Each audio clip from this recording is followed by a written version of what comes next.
বর্তমানে ডেঙ্গু মশা অর্থাৎ এডিস মশার সংক্রমণ কিন্তু সবচেয়ে বেশি। তাই আমাদের সবার উচিত এডিস মশাকে ভালোভাবে চেনা। কিভাবে আমরা একটা এডিস মশাকে চিনতে পারি? আমরা প্রথমে খেয়াল করব মশাটির দেহে এবং হাতে বা পায়ে কোনো জায়গায় সাদা কালো ডোরা কাটা দাগ আছে কিনা। যদি সাদা কালো ডোরা কাটা দাগ থাকে তাহলে ওটা অবশ্যই এডিস মশা। এবং এডিস মশাটা অনেক বড় হবে না, আবার অনেক ছোট হবে না, একটু মিডিয়াম সাইজের হবে।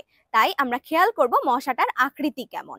আর হচ্ছে এই মশাটি কিন্তু দিনে বেশি কামড়ায়, রাতে খুব একটা কামড়ায় না। এই মশাটার একটা কামড়ানোর বিশেষ সময় আছে, সেটা হচ্ছে দিনের শেষ ভাগে, অর্থাৎ যখন সূর্য অস্ত হবে, এবং দিনের শুরুতে যখন সূর্য উদয় হয়। তাই এই সময়টাতে আমাদের কিন্তু সতর্ক থাকতে হবে।